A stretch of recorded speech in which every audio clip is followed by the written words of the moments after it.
तो भाई साहब वहाँ पे इतना महंगा, कट टू कट है, तो सुबह वाली मत बुक करना। एजेंसी से बुक किया और आप खर्च कर रहे हो डबल। एक्सपीरियंस होटल वाला वो मेरा खराब गया, पहले दिन जाके हमारा बजट हिल गया। सो नहीं 400 रुपए तो 400 किस चीज़ के, कहाँ क्या करना और आप कहाँ पे कितना पैसा बचा सकते हो।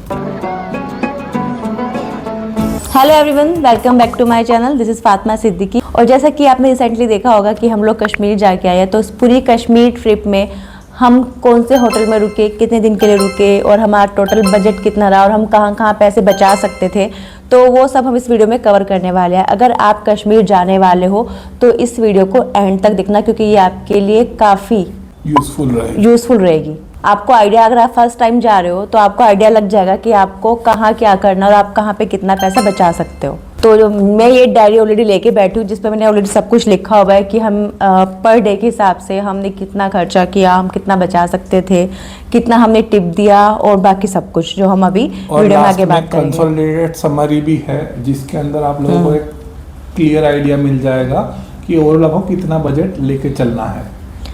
तो शुरुआत करते हैं कि हमने ये बुकिंग कैसे की। तो मैंने गूगल पे काफ़ी सारे ऑप्शन देखे, काफ़ी सारे लोगों से कोटेशन मांगा, क्योंकि ये हमारा कश्मीर फर्स्ट टाइम था। इससे पहले हम जहाँ पर भी गए हैं वो हम लोग खुद से गए हैं, या तो अपनी बाइक से या फिर अपनी कार से या फिर ट्रेन से। तो फर्स्ट टाइम ऐसा था कि हमने सोचा कि कश्मीर जा रहे हैं तो क्यों ना एक प्रॉपर टूर एंड ट्रैवलर के थ्रू चलते हैं, जो हमें पूरा 5 या 6 दिन का बताएगा कि हमें कैसे करना है, क्या करना है। खुद से जाए फर्स्ट टाइम तो ऐसा ना हम सफल हो जाए, तो इसलिए हमने टूर एंड ट्रैवलर ढूंढा और उसमें से मैंने काफ़ी सारे लोगों से कोटेशन मांगी जो काफ़ी महंगी थी। जैसे कि हमें चाहिए था 5 days 6 night का, तो कुछ लोगों ने 58K दिया, कुछ लोगों ने 75K दिया। फिर मुझे मिला शाइनिंग स्टार हॉलीडेज़, जो जिससे मैंने कोटेशन मांगी और उसने हमें 5 days 6 night की कोटेशन 2 लोगों की दी 33,500 रुपया।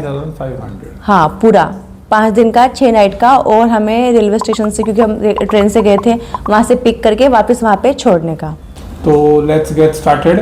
सबसे पहला खर्चा और सबसे मोटा खर्चा ट्रैवल एजेंसी का जो हमने बुक किया था, सो दैट इज 33,500। और इसके अलावा हम डे बाय डे चलते हैं कि हमने क्या क्या खर्चे किए। So starting from day 1, starting from train. तो डे 1 हमने ट्रेन ली थी और हम पहुंचे थे कटरा रेलवे स्टेशन, जहां से हमारी वंदे भारत थी श्रीनगर के लिए। सो जो ट्रेन थी इट कॉस्टेड अस अराउंड 6,500। तो पर पर्सन आप 3200 से 3300 रुपये गिन लो। ये जो पर्टिकुलर बोगिंग थी सेकंड एसी की थी, इसलिए 3200-3300 रुपये थी।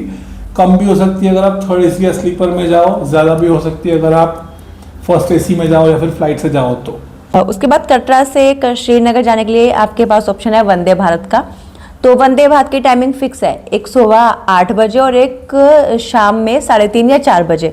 हमारी ट्रेन क्योंकि हमें 7 या 6 बजे पहुंचाने वाली थी कटरा, तो हम सोचे थे बुक करने की 8 बजे वाली वंदे भारत। बट हमने सोचा कि अगर ट्रेन लेट हो गई तो फिर हम लोग क्या करेंगे, इसलिए हमने 8 बजे की ना करके शाम की 4 बजे वाली या 3:30 बजे वाली, हाँ, वो बिकी। तो आप भी थोड़ा ध्यान से देख के जाना कि अगर आपकी ट्रेन बिल्कुल कट टू कट है तो सुबह वाली मत बुक करना, शाम वाली बुक करना, वो बेटर रहेगा। क्योंकि एक बार ट्रेन निकल गई तो आपके पास ऑप्शन नहीं रहेगा इतने वहाँ पे जाने के लिए। तो ट्रेन के अलावा भी ऑप्शन है जाने के।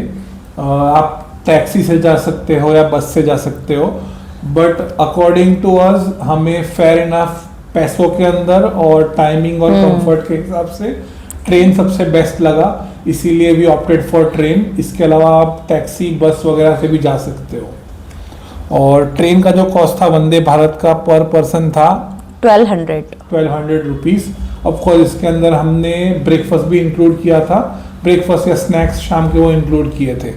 और ये ट्रेन ने हमें शाम को 6:30 या 7 बजे के आसपास श्रीनगर 6:30 के, हाँ, अप्रोक्स हम श्रीनगर पहुंच गए थे। तो जो हमारे टैक्सी ड्राइवर थे वो ऑलरेडी वहाँ पे आ चुके थे, क्योंकि हमने टाइम 6-6:30 बजे का दिया था। श्रीनगर से हम लोगों ने अपनी टैक्सी ली जो पहले से ही बुक थी थ्रू ट्रैवल एजेंसी। वहाँ से हम लोग को जाना था अपने होटल हमारा बहुत बहुत बहुत अंदर था। हम लोग एक्सपेक्ट कर रहे थे स्पेशली मैं कि मेरा होटल ऐसा हो कि मुझे वहाँ से पहाड़ दिखाई दे, मतलब कश्मीर लोग जाते किस लिए है, व्यू के लिए ना, वो सब दिखाई दे। लेकिन वो एक पूरी प्रॉपर जो मोहल्ले का बाजार होता है ना, मार्केट टाइप, वैसी जगह थी वो, और वहाँ पे वो होटल था। तो मेरे को तो जाते ही लग गया कि ये क्या छोटा सा गेट है या जो भी, ठीक है कोई बात नहीं। हम लोग अंदर गए, चेक इन किया, उसके बाद उन्होंने हमें रूम दिखाया। रूम इतना छोटा, आपने मेरी फर्स्ट वीडियो देखी होगी एपिसोड 1, तो आपको उसमें दिखा होगा इतना छोटा रूम था कि एक बेड और 2 चेयर डालने के बाद वहाँ पे चलने की ही जगह नहीं थी। हमारा वहाँ पे स्टे 3 दिन का था और 3 दिन में वहाँ कोई भी हमसे सफाई के लिए पूछने भी नहीं आया कि हाउसकीपिंग करनी है कि नहीं करनी है। बस उस होटल की सिर्फ एक ही चीज़ अच्छी थी, वहाँ का डिनर। ब्रेकफास्ट भी नहीं, ब्रेकफास्ट में भी बहुत लिमिटेड 2 या 3 ऑप्शन थे, वो भी इतने अच्छे नहीं थे। वहाँ का डिनर, वहाँ का खाना बहुत अच्छा था।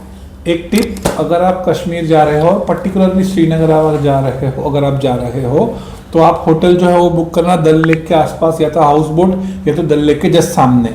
इससे एडवांटेज ये है कि आपको एक हैपनिंग सी जगह मिलेगी, आपको टूरिस्ट देखने मिलेंगे, वरना आप अंदर जाओगे तो वही मोहल्ले वाला एक्सपीरियंस मिलेगा and the things can get wrong, क्योंकि आपको कोई चीज़ें मिलेंगी नहीं वहाँ पे। क्योंकि हमारी जो खिड़की थी वहाँ से मुझे सामने वाले बाजार की एक छोटी सी दुकान दिखाई दे रही थी और कुछ नहीं, तो मैं पूरा टाइम वो आने के बाद बंद ही करके रखना होता था।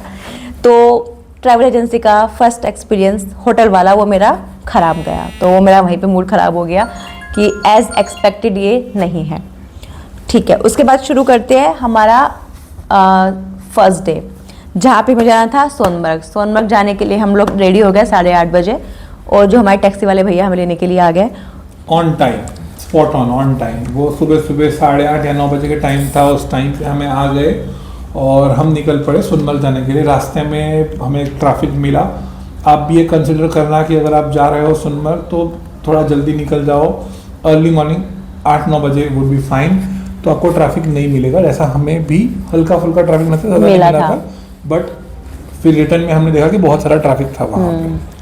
हम लोग सोनमर्ग पहुंचे और हमें लगा यही सोनमर्ग है, मतलब यही है जो भी है। वहाँ पे इतना सामने प्यारा व्यू था, पूरा एक मैदान टाइप था, पहाड़ दिख रहे थे, लोग बैठे हुए थे, वहाँ पे घोड़े भी थे, तो काफ़ी अच्छा व्यू। हमें लगा शायद सोनमर्ग यही है, बट उन्होंने बोला आपको बर्फ़ देखनी है तो आपको जाना पड़ेगा 0 पॉइंट, जो काफ़ी आ गया। जोजिला पास से होते हुए हम लोग 0 पॉइंट जाने वाले हैं।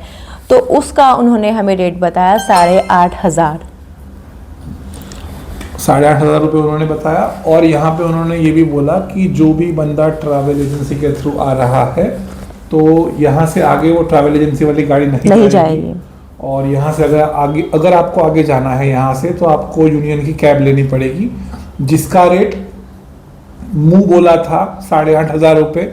हमें ऐसा कोई डॉक्यूमेंट दिखा नहीं कि जो बोले कि भाई इतना 8,500 रुपये रेट होगा। बट फिर हमने काफ़ी लोगों से पूछा होटल आने के बाद, जो लोग सोनमर्ग या तो पहले गए थे या जाने वाले थे उनसे वगैरह, तो उन्होंने बोला कि हाँ उनसे भी 8,500 रुपये ही मांगा गया। 8,500 रुपये उन्होंने मांगा और बार्गेनिंग करने पे दे डिडंट एग्री। उन्होंने बोला कि नहीं, बार्गेनिंग नहीं हो सकती, this is what it is, 8,500 रुपये, इससे कम पैसा नहीं हो सकता ऐसा। लेकिन उसके बाद हमें एक फैमिली मिली जो 6 या 7 लोग थे, और उन्होंने ऊपर तक जाने का 6,500 दिया था। हम सिर्फ 2 लोग थे, हमने तभी भी 8,500 दिया। मतलब हमने उनको बोला कि हम लोग किसी और के साथ शेयरिंग कर लेते हैं, तो वो भी नहीं। अगर आप जितने लोग आए हो उतने ही को आपको जाना पड़ेगा। वहाँ जाने के बाद उन्होंने बोला कि अगर आप 8,500 रुपये नहीं देना चाहते हो, वहाँ नहीं जाना चाहते हो, तो सेकेंड ऑप्शन है कि आप घोड़े लेके आप जा सकते हो दूसरे साइड ऑफ सोनमर्ग। उसमें भी 2 फेज थे, फेज 1 और फेज 2। हाँ, 2 फेजेस थे और उसके भी अच्छे खासे पैसे उन्होंने बोले हमें। दैट इज फॉर श्योर कि 1,000-1,500 रुपए नहीं थे, 5-6 हजार से ज्यादा ही थे। तो इनिशियली भी डिसाइडेड कि हम दोनों जगह पे जाते हैं। फिर हमने सोचा कि चलो एक काम करते हैं, पहले एक साइड जाके आते हैं, देखते हैं कैसा वहाँ का एक्सपीरियंस है, उसके बाद अगर टाइम बचा तो हम दूसरे साइड भी जाएंगे। तो हमने एक गाड़ी ली, मतलब रेंट पे ली, 8,500 रुपये, ड्राइवर इंक्लूडेड, और वो हमें ले गया 0 पॉइंट की तरफ। रास्ते में जाते जाते उसने बोला कि अगर आपको कारगिल जाना है तो मैं आपको ले जाऊंगा, बट वो मैं आपको समझ के पैसे लूंगा, कुछ ना कुछ जो भी आपको देना होगा वो। बट 8,500 रुपये देखने के बाद मेरा तो बिल्कुल मूड नहीं था उसके आगे जाने का, क्योंकि हम लोग माइंड में ये लेकर गए थे कि जो हमने 33,500 ट्रैवल एजेंसी को दिए हैं उसमें सब कुछ इंक्लूडेड है, क्योंकि उसमें लिखा हुआ था टैक्सी वैक्सी सब मिलेगी, और नीचे ये लिखा हुआ था कि यूनियन टैक्सी का आपको देना पड़ेगा। हाँ, बट इससे पहले भी हमने ट्रिप्स की है, वहां पे यूनियन टैक्सी के पैसे देने पड़ते हैं, but it is not sky rocketing high.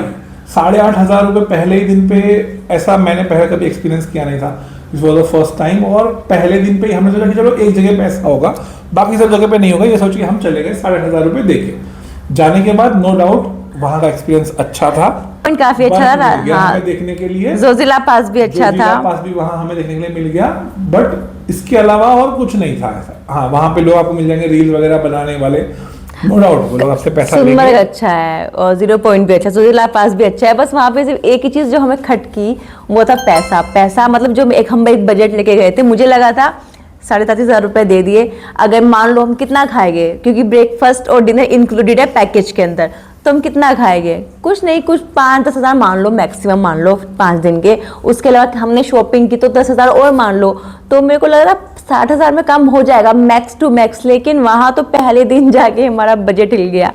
ठीक है, हम लोग 8,500 रुपये दे के गए, घूम के आए, बहुत अच्छा है, मतलब 0 पॉइंट। हाँ, अब इसके अंदर एक कैच है, अगर आप जा रहे हो प्राइवेट व्हीकल से तो आप अपनी कार लेके जा सकते हो 0 पॉइंट। हाँ, बाइक्स भी जा रही थी, प्राइवेट गाड़ी भी जा रही थी। सेकंड पॉइंट इसके अंदर, सेकंड साइड ये है कि अगर आप टूर वालों के साथ जा रहे हो तो भी आपके पास एक ऑप्शन है जो हमें उस टूर वाले बंदे ने नहीं बोला। हाँ। काफी लोग ऐसा करते हैं कि अगर आप कारगिल जा रहे हो तो आपको ट्रैवल एजेंसी वाली गाड़ी भी लेके जा सकते हो आप। राइट। तो आई वुड सजेस्ट कि अगर आपको 8,500 रुपये नहीं देने हैं तो एक होटल बुक करो कारगिल के अंदर 1,500-2,000 रुपये वाला, और जो टूर वाली गाड़ी है वही गाड़ी लेके आप 0 पॉइंट तक जाओ और वापस आओ। तो इससे आपके अच्छे खासे पैसे बच सकते हैं। आई नो ये एथिकल नहीं होगा वहां के रूल्स के हिसाब से, बट 8,500 रुपये वो लोग जो मांग रहे हैं वो भी एथिकल, क्योंकि यार हम लोग भी तो अपना एक बजट लेके जा रहे हैं ना, मतलब हमारा तो, मैं तो पूरा बजट ही हिल गया फर्स्ट डे की। मैं क्या सोच के आई थी, आगे क्या प्लान्स थे मेरे, वो सब ऐसे हो गए। मतलब कश्मीर का, क्योंकि कश्मीर मेरा ड्रीम ट्रिप रहा है हमेशा से, मुझे हमेशा से कश्मीर जाना ही जाना था।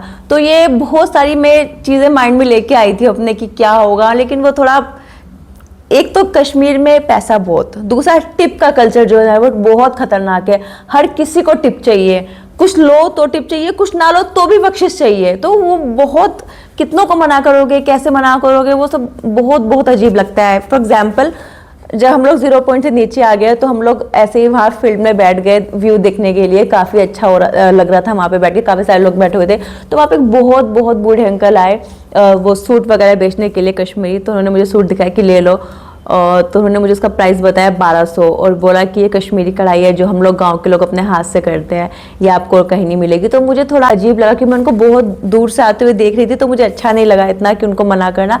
मैंने बोला ठीक है मैं एक ले लेती हूँ। ये रेट पूछा, मैंने 1200 बताया, तो मुझे लगा 1200 बहुत ज़्यादा है, क्योंकि मैंने वैसे सूट पहले देखे हैं तो 1200 तो नहीं होते।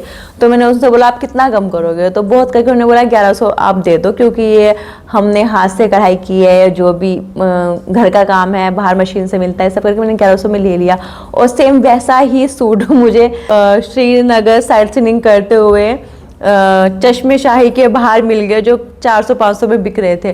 तो मतलब वो, जब मैंने उनसे डेट पूछा वो 400-500 बताया, तो मेरे को लगा यार क्या है, ठीक है 19 का 20 कर दो, लेकिन 10 का 1000 तो मत करो ना।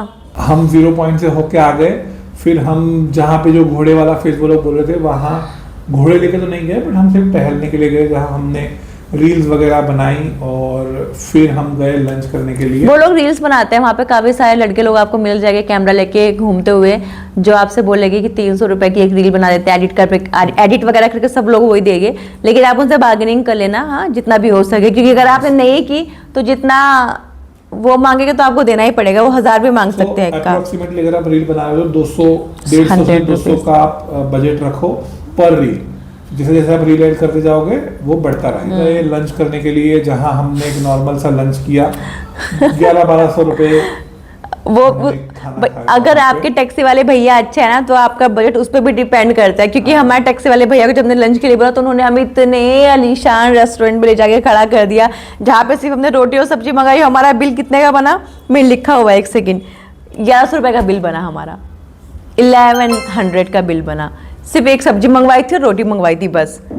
तो to sum up the first day, उसके बाद हम पहुंच गए श्रीनगर वापस अपने होटल।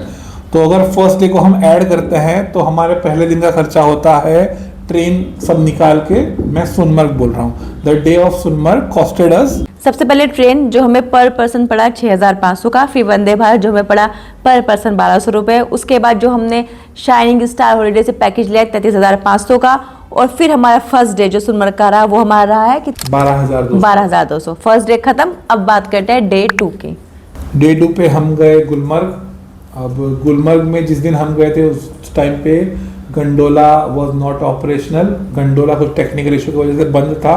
तो पहले उस बंदे ने बोला था कि आप गंडोला नहीं जा पाओगे, तो आपको मैं ले जाऊंगा गुलमर्ग साइट सीइंग के लिए, जहाँ पे बहुत सारी चीज़ें देखने के लायक है। उसने कुछ नंबर ऑफ पॉइंट्स भी गिनवाए थे जो मुझे एग्जैक्टली अभी तो याद नहीं है, बट और उसी के रास्ते में जाते वक्त आपको चेरी गार्डन वगैरह भी मिलेंगे, जहाँ से हमने चेरी खरीदी थी 450 1 kg का हमने पैकेट लिया था, क्योंकि वो हमारे सामने पेड़ से तोड़कर दे रहे थे, जो उन्होंने 450 हमें बताया था। थोड़ा बार्गेनिंग करने पर उन्होंने 400 पे आ गए, लेकिन आप उसको 250 150 तक भी लेके जा सकते हो, क्योंकि कुछ लोगों ने मुझे मेरी वीडियो पे कमेंट किया कि आप यहाँ पे भी लूट गए, ये 150 में मिलता है। हाँ, उसके बाद हम गए, आगे बढ़ते हुए हम गए एटीवी राइड के ऊपर। अब एटीवी राइड वो समथिंग मैंने यूट्यूब के ऊपर देखा था, एक तो गंडोला ऑपरेशनल नहीं, तो मुझे लगा कुछ तो करना है, तो मैंने सोचा कि एटीवी चलते हैं। नाउ एटीवी उन्होंने पैसे बताए थे 7,000 रुपये, और फिर हमने बुक की एटीवी, हम 2 लोगों ने 6,000 रुपीज़ के अंदर, जहाँ पे भी उन्होंने 4 या 5 पॉइंट्स बोले थे, बट वो एक्चुअल में पॉइंट्स नहीं है, वो सिर्फ रास्ते में दिखने वाली चीज़ है। 6 पॉइंट बोले थे, जिसमें 2 पॉइंट बनते और 4 पॉइंट हम जाकर आए। वो आप मेरी लास्ट वीडियो में एपिसोड 2 में देख लेना, तो वहाँ पे मैंने डिटेल में बताया हुआ है। इसके बाद ये एटीवी ली, 6,000 दिया। उसके बाद वो लोग ने हमारी फोटो खींची, बोला आपकी फोटो खींचते हैं, हमने खिंचा ली खुश हो गए। फिर बोले आपको मजा आया तो बख्शिश तो बनती है। एज यूजुअल कश्मीर वाला जो अंदाज है कि आप हमारे भाई हो, आपने इतना अच्छे से घुमाया, इतना सेफली घुमाया, तो बख्शिश बनती है। So we give them 400 rupees, 200 रुपये। फिर एटीवी राइड ख़त्म करने के बाद हम पहुँचे गुलमर्ग में हमने किया kind of breakfast come lunch हमने किया वहाँ पे, और फिर शुरू होती है हंट साइट सीइंग में घोड़ों की। तो एज यूजुअल सेम बार्गेनिंग जैसा मेरे हिसाब से गुलमर्ग के अंदर हुआ था फेज 1 फेज 2 सोनमर्ग में हुआ था फेज 1 फेज 2 के लिए, वैसे ही यहाँ पे भी गुलमर्ग में हुआ।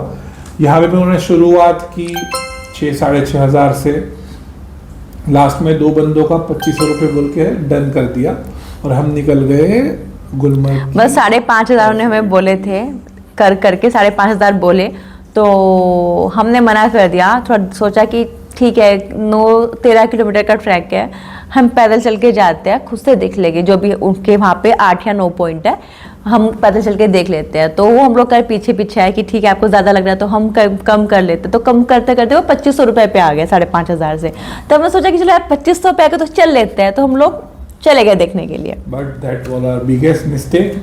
2,500 में डन करने के बाद घोड़े आए 2 मरियल से, एक्चुअली वो घोड़े भी नहीं थे, वो खच्चर थे। 2 आए एकदम खच्चर, एकदम ही बेकार क्वालिटी के, जो थके हुए थे। उसका भी हमने आपको एपिसोड 2 में बताया हुआ है, देख लेना, क्योंकि यहाँ पे बताएंगे तो बहुत लंबी वीडियो हो जाएगी। बैठ गए, और वो भी एक्सपीरियंस इतना अच्छा नहीं रहा, वो बहुत वर्स्ट एक्सपीरियंस था हमारा।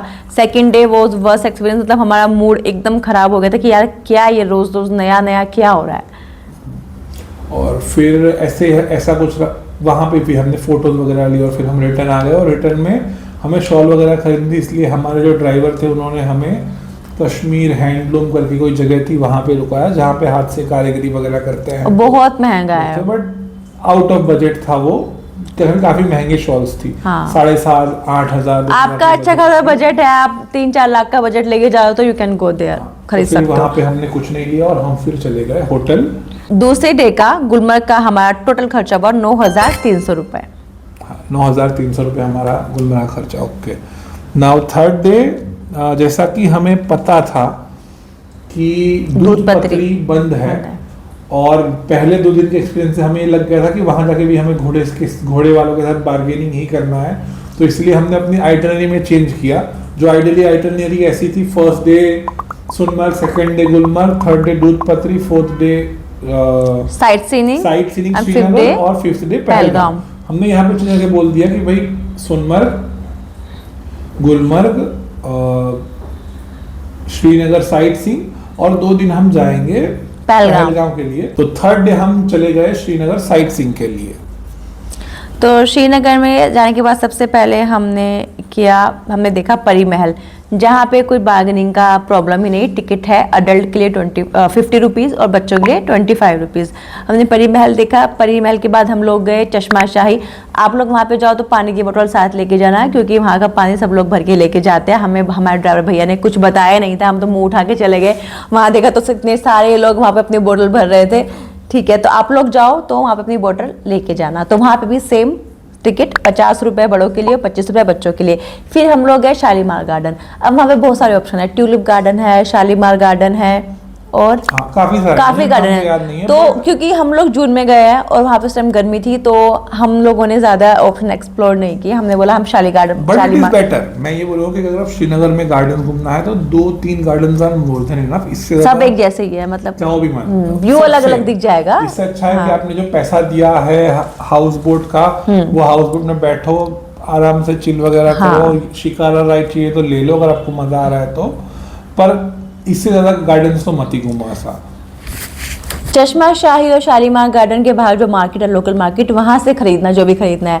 वहाँ स्ट्रीट शॉपिंग है, सूट वगैरह भी मिल जाएंगे, किसी को कुछ गिफ्ट करना है, किचन वगैरह वो भी मिल जाएगी। तो वो काफी रीजनेबल मार्केट है, कोई बड़े हैंडलूम वगैरह में या शोरूम में जाने की जरूरत नहीं है। और सेकेंड चीज, अगर आपको नहीं खरीदना है तो आप नहीं भी खरीदो, क्योंकि फिर मैंने आने के बाद देखा जो चीजें हम खरीद के लाए थे वो मीशो पे ऑलरेडी मोर और लेस उतने ही दाम में या उससे भी कम दाम में। बट एक रहता है ना कि हम लोग किसी जगह पे गए हैं तो जाके लेना है, तो आप लेके आ सकते हो। शालीमार गार्डन में मैंने पहनी वो कश्मीरी ड्रेस में, सब लोग पहन रहे थे, मेरे को काफी अच्छा लगा।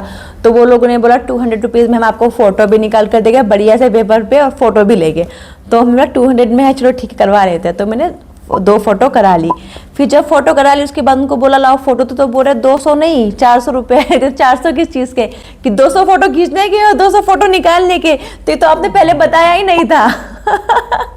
तो वो जो उनका मतलब बोलने का वो गिमिक जैसा रहता है उनका, ये बोलने का तरीका वो है, और एक्चुअल में कोई अलग सिनेरियो। तो वहाँ पे ठीक है, अगर आपको चाहिए तो आप फोटो लेके निकाल सकते हो, अगर नहीं लेना है तो फिर रहने दो, वो भी रहने दो। तो वहाँ पे हमारा कश्मीरी ड्रेस मैंने पहनी, उसका खर्चा हुआ 400 रुपीज़। फिर हम लोग लंच पे गए, और जहाँ पे हम लंच पर गए थे वो अच्छा था, रीजनेबल था, हमने अच्छे से खाना खाया। वो हमें पड़ा 970 रुपीज़ का। Extremely good food.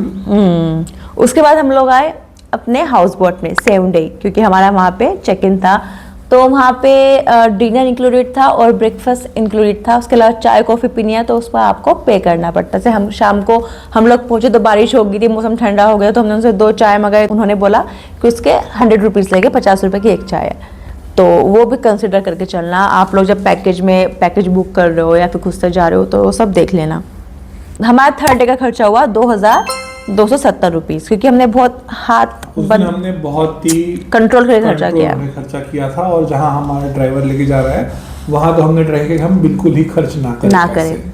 फिर बात आती है 4th डे की, जब हमें पहलगाम जाना था। क्योंकि मैंने भैया को फर्स्ट डे बोला था कि मुझे सैफरन वगैरह खरीदना है, तो आप मुझे बताना, क्योंकि एक ट्रस्ट रहता है ना कि भाई हम बात कर रहे हैं किसी, तो हमें अच्छी जगह ही बताएगी। तो उन्होंने बोला था हाँ मैं आपको अच्छी जगह पे लेके जाऊंगा, मेरे खुद की भाई की दुकान है, आपको वहाँ पे लेके जाऊंगा पंपोर में, जहाँ पे केसर के फील्ड होते हैं। तो जब हमें वहाँ पे लेके गए तो भाई साहब वहाँ पे इतना महंगा कितने का था, 16,500 100 ग्राम का उन्होंने हमें डब्बा दिखाया केसर का। मैं सोच रही थी होगा कितने का, 1000-1500। तो 100 ग्राम सैफरन उन्होंने बताया 16,500 का। फिर उन्हें ड्राई फ्रूट दिखाए काफ़ी सारे, ड्राई फ्रूट दिखाया। तो हमने एक सबसे छोटा केसर की जो डिब्बी थी 10 ग्राम वाली वो ली, क्योंकि 10 ग्राम वाली भी नहीं है, वो 5 ग्राम वाली। और सेकेंड चीज उनकी सबसे बड़ी प्रॉब्लम ये है कि they won't show you that small डिब्बा, वो आपको सबसे बड़ा डब्बा बताएंगे 16,500 का। एंड फॉर अ रेफरेंस आपको 2-3 लाख रुपए के बिल भी बता देंगे कि भाई कस्टमर 2-3 लाख रुपए लेके जा रहे हैं। तो एक बार वो आप भी शर्माओगे, आपको शर्म आएगी कि बोलो यार इतनी छोटी चीज मैं कैसे ले सकता हूँ, और खाली हाथ आप वहां से उठ नहीं सकते। पर इस पॉइंट तक आने तक मैं बन रहा था ढीठ। हमने मना किया नहीं चाहिए, नहीं चाहिए, 100 ग्राम नहीं चाहिए, 50 ग्राम नहीं चाहिए, 20 ग्राम भी नहीं चाहिए, शायद 10 ग्राम में नहीं, 5 ग्राम चाहिए। 5 ग्राम लेके आए, वो भी 1200-1500 रुपए का बड़ा आम, इतना और छोटा सा। आसपास था। 5 ग्राम केसर की कीमत थी 1200 रुपए। आई नो वो जो मैथ्स है वो नहीं मैच कर रहा है, बट दैट इज इट। और उसमें आप बार्गेनिंग भी कुछ नहीं कर सकते हो, फिक्स है। फिक्स है। इसके अलावा हमने अखरोट लिए वहां से, स्क्रीन पे दिखाऊंगी वो कैसे निकले हैं और साथ ही साथ में जो वो लोग टेस्टिंग के लिए वहां पे रखते हैं वो अलग बहुत है, ही अच्छे क्वालिटी के बहुत। होते हैं, बट जो हमें देते हैं those are not of that kind of quality. हमने टेस्ट किए थे वहाँ पे, हमें अखरोट पसंद आया तो हमने पैक कराए, लेकिन जब वो यहाँ पे आके तोड़ तोड़ के हम खा रहे हैं ना डेली, वो सूख है, देख लेना स्क्रीन पे दिखा रही हूँ वो कैसे निकल रहा है। और जो एक ढंग होता है बात करने का, जैसे जब हम वहाँ बैठे थे, जब हमने कोई भी रेट वगैरह नहीं पूछे थे, वो बहुत अच्छा था कि कहाँ से हो आप वगैरह वगैरह, कैसे हो कैसे नहीं। और जब मैंने फाइनली बिल करा के, क्योंकि हम शायद हम लोग ही सबसे सस्ते में वहाँ से निपटा के आए थे, तो जब हम खड़े हो गए तो पीछे लोग और खड़े थे जिनको वो बकरा बनाना चाहता था, तो उसको वो वेलकम करा था और हमें बोला था कि भैया आप थोड़ा साइड में हट जाओ, आने दो। So that is the way how people tends to change their attitude once the things are done. फिर वो सेम एक चीज हाउस बोट पे हुई है, वो भी बताऊंगी तो लंबी वीडियो हो जाएगी। हमारा जो एक्सपीरियंस टोटल रहा ना वो मैं आपको नेक्स्ट वीडियो में बताता हूँ, क्योंकि ये वीडियो बनाना बहुत लंबी होने वाली है। अपना एक्सपीरियंस बताएगी तो बहुत कुछ हुआ है, बहुत कुछ हुआ है। ड्राई फ्रूट्स लेने के बाद हम चले गए बैट फैक्ट्री, बैट खरीदने के लिए। अब बैट फैक्ट्री में जाने से पहले कॉन्टेक्स्ट ये था कि मैं एक बार पहले जा चुका हूँ, वैसे तो 2 बार गया हूँ, बट कश्मीर में एक बार पहले जा चुका हूँ। तो जब मैंने उस टाइम पे बैट खरीदे थे तो 500 रुपए की मुझे मिली थी, तो आई हैड ए रेफरेंस कि भाई 1000-1200 के आसपास होगी अभी, बिकॉज टाइम है वो बात 10-12 साल की बात है, तो उसका एक फेयर इनफ आइडिया था। और वो सेम रेट पे हमें बैट मिल गई 1100 रुपए 1000 रुपए के अंदर। तो वहां पे एज सच हमें नहीं लगा कि हम अपने आप को लुटवा के आए। तो बैट खरीदी हमने 1000 रुपए में, और केसर वगैरह खरीदा 2250 या 3000 रुपए के अंदर। These both things are totally optional, अगर आपको नहीं खरीदना था नहीं खरीदो। उसके बाद फिर हम लोग जैसे ही पहलगाम पहुंचे तो वहाँ पे हमें बोला साइट सीइंग करने के लिए, फिर से ले जाके हमें घोड़ों के पीछे खड़ा कर दिया गया कि साइट सीइंग करनी है तो घोड़ों से ही जाओ। तो उन्होंने 6-7 पॉइंट वहाँ पे बोर्ड पे लिखे हुए हैं, जिनमें से अगेन 2 पॉइंट बैसरन या बैसरन वैली बंद है, लोग मिनी स्विट्जरलैंड बोलते हैं, जहाँ पे अटैक हुआ था वो बंद है फॉर सिक्योरिटी रीजंस। और भी कोई 1-2 पॉइंट थे जो बंद थे, तो उन्होंने बोला कि ये सब हटा के इतने पॉइंट्स खुले हैं, 6 में से 4 पॉइंट खुले हैं, आप घोड़े पे ही जाओ, घोड़े पे जाओगे तो अच्छा रहेगा, आपको पैदल चलना पड़ेगा वगैरह वगैरह वगैरह।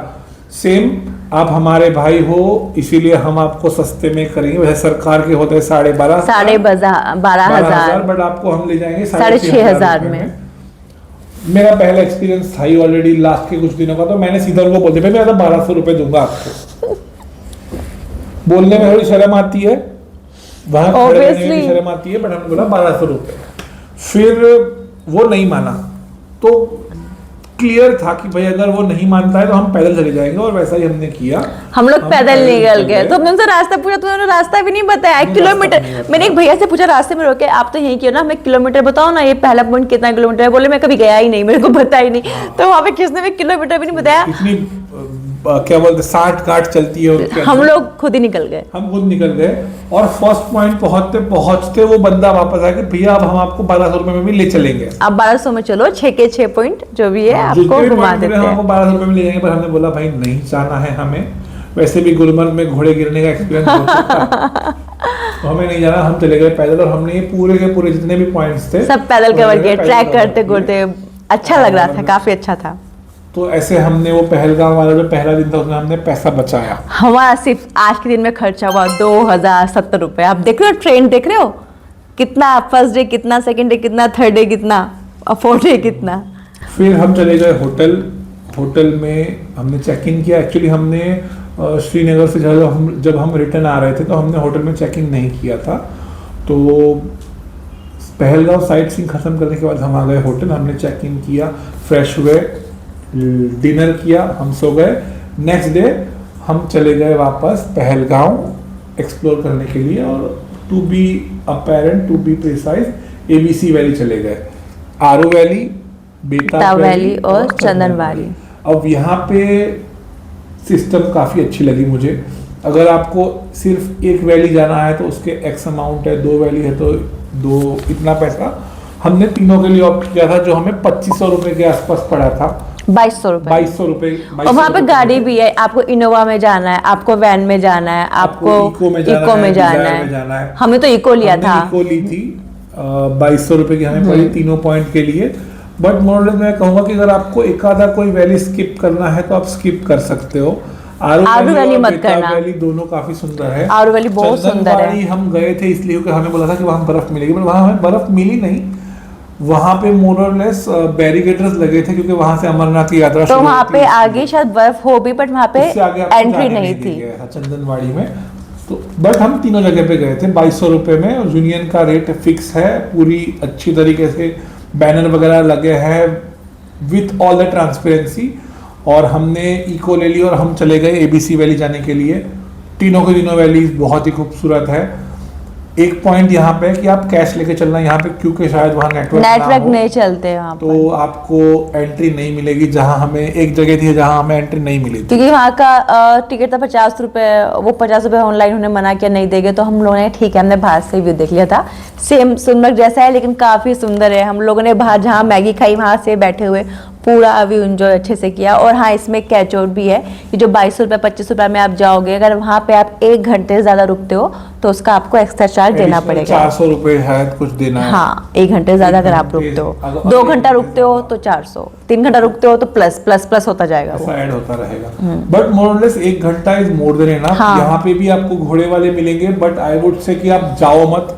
घोड़े वालों के पास कोई फायदा नहीं है। वो लोग आपको ऐसे ऐसे रास्तों से ले जाएंगे, जाते वक्त आप सोचोगे कि अच्छा हुआ हमने घोड़ा ले लिया, बट टू बी फ्रैंक उसकी जरूरत ही नहीं है। आप लोग चल सकते हो, आपको ऐसे चलने में कोई दिक्कत नहीं है, तो आप लोग बेटर है कि ना लो। लेकिन अगर आपके यहाँ चलने में प्रॉब्लम है, जैसे कि घर में मम्मी पापा साथ में जाते जो चल नहीं सकते, तो उनके लिए घोड़ा इज ओके, बट हाँ बार्गेनिंग करते हैं। और एक पॉइंट यहाँ पे कि आप कश्मीर में कहीं पे भी जाओगे तो हर जगह पे आपको बोलेंगे कि यहाँ पे बजरंगी भाईजान की शूटिंग हुई थी या ये मूवी की शूटिंग हुई थी। I don't know what is the truth, क्योंकि सब जगह पे ही बना हुआ था, सब जगह सेम ही दिखता है। तो वो आपके ऊपर है कि आप उनको मान के जाते हो या नहीं जाते हो ऐसा। But according to us 3 point जो कवर करने हैं 2200-2300 रुपए में आप कवर करो और आप रिटर्न वापस आ जाओ। अब यही एक ऐसा बंदा था, ड्राइवर था, जिसको टिप देते हुए मुझे बिल्कुल जेन्युइन था, मतलब हाँ ऐसा कुछ नहीं। शायद 100 या 200 रुपए उसको हमने टिप में दिए थे, और जो मुझे टोटली वर्थ इट लगे। मैं बोल रही हूँ, हमें लुटवाने में तो सबसे ज्यादा हाथ हमारे ड्राइवर वाले भैया का है, कि वो हमें ऐसी ऐसी जगह ले जाके रोकते थे जहाँ पे आप लो देखो तो वो शुरू ही 5000 से ऊपर होता था वो सारी चीज, चाहे वो रेस्टोरेंट हो, चाहे वो कोई दुकान हो, चाहे वो घोड़ा हो, चाहे वो चेरी हो। तो ऐसा था कश्मीर का एक्सपीरियंस। और अगर आप हमसे पूछोगे कि हम क्या सजेस्ट करते हैं, क्योंकि मेरे से पहली वीडियोस में बहुत सारे क्वेश्चन आए कि हमें ट्रैवल एजेंसी से जाना चाहिए या फिर खुद से जाए, तो मैं सजेस्ट करूँगी खुद से जाओ। बहुत पैसा बचेगा, बहुत पैसा बचेगा। और होटल भी ऐसे कोई क्या बोलते हैं, आप अगर खुद से जाओगे तो महंगे नहीं मिलेंगे, वही सेम रेट है जो आपको एजेंसी से मिलेगी, उससे कम में भी आपको मिल सकते हैं। मैंने एक और चीज़ नोटिस किया, अगर आप ट्रैवल एजेंसी से जाते हो तो आपको ना बस सेकंड प्रायोरिटी देते हैं होटल वाले, आपको ऐसे फर्स्ट गेस्ट ट्रीट नहीं करते। क्योंकि जब हम पहलगाम रुके, होटल का रूम काफ़ी अच्छा था, बट जैसे कि सर्विस टीवी नहीं चल रहा था, कुछ 2-3 चीज़ें थी, बार बार लाइट जा रही थी, तो हम उनको कंप्लेन करते तो वो अटेंड करने आ भी नहीं रहे थे। हाँ, मेरे को लग रहा था कि वो हम इतना इंटरेस्ट ले भी नहीं रहे थे कि ठीक है। तो मैंने भी पूरे रिव्यू दिए, गूगल पे ऑनेस्ट रिव्यू दिए। तो आप हो सके तो ट्रैवल एजेंसी अवॉइड ही करना, खुद से ही जाना। अगर हाँ आपको फिर भी जाना है तो फिर अच्छे से हर चीज़ की डिटेलिंग लेना, हर चीज़ की, क्योंकि एक बार आपने उनको पैसे दे दिए ना तो वो अपना हाथ पीछे ले लेते हैं, फिर सब कुछ आपकी ही जिम्मेदारी है।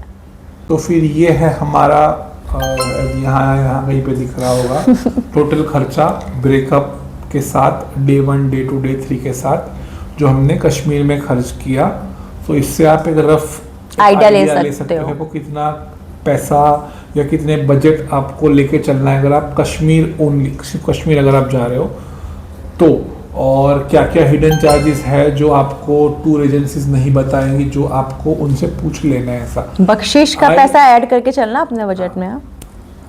मैं ये बोलूँगा कि अगर आप ट्रैवल एजेंसी के साथ जा रहे हो, नो डाउट आप जा सकते हो, बट उनसे ये सारे हिडन चार्जेस के बारे में ज़रूर पूछ लेना ऐसा, और क्लियर कर लो पहले ही ये चीज़ कि भाई इतना है तो कितना होगा, क्या हिसाब रहेगा। ऐसा नहीं होना चाहिए कि आपने 35-33 हज़ार रुपये के अंदर टूर एजेंसी से बुक किया और आप खर्च कर रहे हो डबल, जो हमारे केस के अंदर हमारे हुआ। केस में हुआ है। तो ये रहा हमारा एक्सपीरियंस। अगर इसके अलावा भी आपकी कोई क्वेश्चन है तो कमेंट में हमसे पूछ लेना। और अगर आपको हमारा ओवरऑल एक्सपीरियंस जानना है इस बजट के अलावा, किस जगह पे कैसा रहा, क्या करना चाहिए क्या नहीं करना चाहिए, कहाँ जाना चाहिए कहाँ अवॉइड करना चाहिए, तो वो आप मुझे कमेंट में बताना। हम नेक्स्ट वीडियो फिर उसके ऊपर आपके लिए बनाएंगे। तो वीडियो पसंद आई तो वीडियो को लाइक कर देना और मेरे चैनल को सब्सक्राइब कर देना। और अगर आपने इससे पहले के जो 4-5 एपिसोड है कश्मीर वाले वो नहीं देखे तो प्लीज़ देख लेना, देख लीजिए। उससे आपको एक रफ आइडिया मिल जाएगा, क्योंकि हमने सिर्फ जेन्युइन चीज़ें आपके साथ शेयर की है। Bye bye.